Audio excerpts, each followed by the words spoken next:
благодаря статистическим данным, которые мне любезно предоставляет компания Олимп Консалтинг.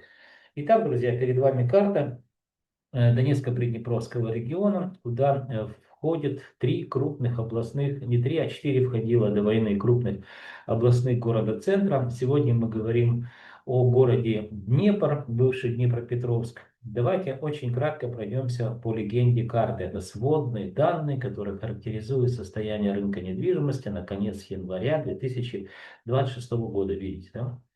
Начнем с населения. Население 966 тысяч, это довоенное население, друзья. Традиционно прошу вас, кто смотрит из Днепра, напишите по вашим, так сказать, впечатлениям, ну, визуально все равно человек может отличать, больше населения, чем до войны, или меньше. Я предполагаю, что население осталось 1700, наверное.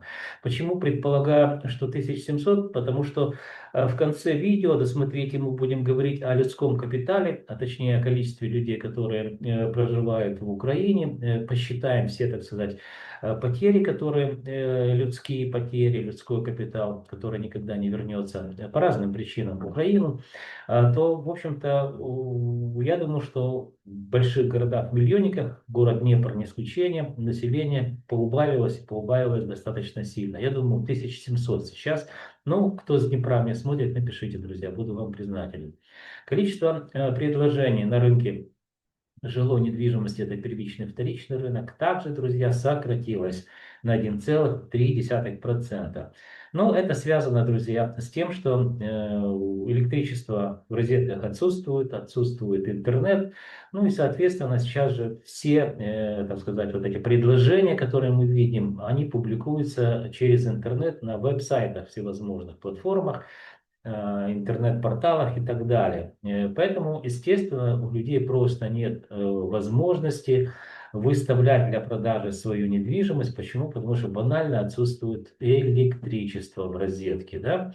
Я почему-то вспомнил 90-е годы, или точнее 92 год, когда только начался, так сказать, появились условия для создания рынка недвижимости, там законы были приняты соответствующие, и люди стали продавать свою недвижимость. И это происходило следующим образом. Давали объявление в газету, или же ходили по дворам, клеили листовочки такие с надписью «Куплю» или «Продам». Вот что-то подобное, я так думаю, будет происходить с рынком недвижимости в 2026 году.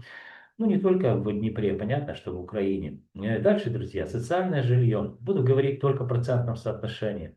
Впервые за 6 месяцев мы увидели незначительное, но все-таки это снижение. Это может быть колебательные процессы, друзья, но еще раз повторяюсь, я практически не сомневаюсь, что вот эти колебательные движения длиной в один месяц снижение минус 0,36%, в общем-то, в следующем месяце динамика ускорится. То есть мы будем видеть, как все с большей динамикой будет обесцениваться жилая недвижимости, ну, в городе Днепр, естественно. Аренда, друзья, социальное жилье. Также я взял период сравнения третий квартал с четвертым кварталом. Это долгосрочная аренда. Здесь мы видим динамику роста незначительно, плюс 1,37%. Следующий, эконом-комфорт бизнес-класс, это также вторичный рынок, подешевел на 0,25%. Незначительно, друзья, но это все-таки снижение. В прошлом месяце, в декабре, когда я сравнивал с ноябрем, здесь был рост 1%. И социальное жилье тоже там на 1% за месяц выросло. А сейчас незначительно, но все-таки я так понимаю, что вот эти тенденции долгосрочные, которые мы будем наблюдать уже в конце, естественно, 2026 года, они, возможно, и начинаются с января месяца 2026 года. Тенденции по снижению стоимости, напомню. Первичный рынок квартиры эконом-класс подешевели на 0,20%.